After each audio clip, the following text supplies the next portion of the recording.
Okay, welcome to this week's injury update, leading into our clash against Freo at the G on Saturday, and of course our VFL team take on Port Melbourne at the Port Melbourne ground on Sunday afternoon. We'll just take the list through alphabetically this week and just change it up, and starting with Taylor Adams. Taylor still is a little tender, and particularly on the stretch with that adductor. So we'd expect to see Taylor post the bye now. We'll see how that next 10-15 days goes, and then we'll be able to give you a better update post our bye after the Melbourne match. Young Flynn Appleby had a bit of a breakthrough in his running last week, and sort of hopefully now turned the corner. He'll have a big session towards the end of this week and Saturday on the track, and hopefully that sets him up to be available for VFL selection the following week. So some good news on Flynn there, that he's not that far away. Coxie this week will test with that ankle as well. Ramped up his running on the weekend. Straight line stuff straight line stuff is quite strong at the moment. Just getting off the line will be the next little step for him this week. So hopefully we see some improvement there. Same thing with Jordan De Goey. We expect Jordan to undertake full training tomorrow, or thereabouts, full training tomorrow. And if he gets through that, well then the test at the end of training should see him hopefully ticked off for selection this week.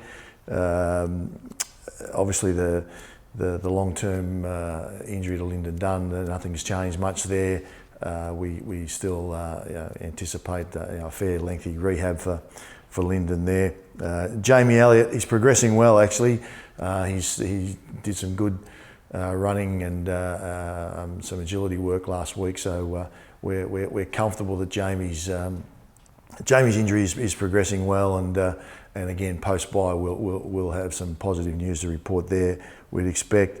Unfortunately, Will Kelly had a serious hamstring injury in the VFL on Saturday. Scans have shown that it's a significant rupture to his hamstring tendon. Quite a long-term injury actually, so that's bad news for Will.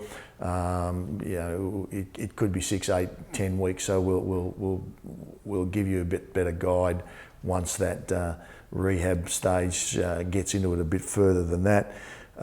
Tommy Langdon with that knee settled down a bit. Obviously some cartilage issues there in a knee that's been fairly troublesome for Tom over a year or so.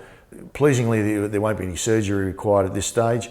We'll rehab it conservatively with some work in the gym and some strengthening and flexibility work there. So we'll see how that goes the next 3 to 4 weeks, and hopefully that stabilises the knee enough where we can then ramp up his training and look to a return to play date.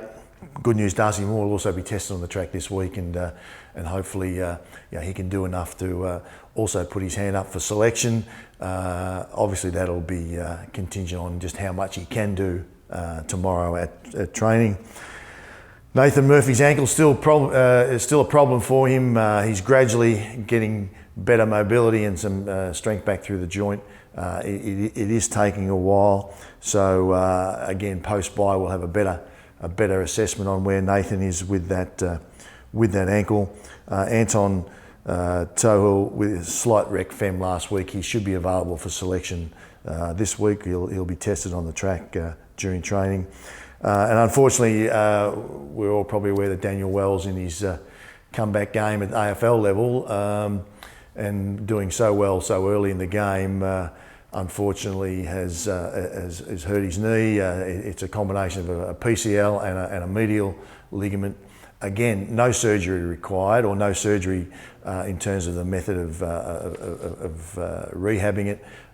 We'll take that conservatively. He'll be in a brace, similar to what James Aish was a couple of months back. So we'll take the same route with Daniel, and hopefully by the pointy end of the season, and we're still alive and going okay, then Daniel can put his hand up and push for selection. So not good news for him, particularly in the light of how how well he played early in that game against the Swans. That's all we've got for this week, so I look forward to seeing you again next week. Thank you.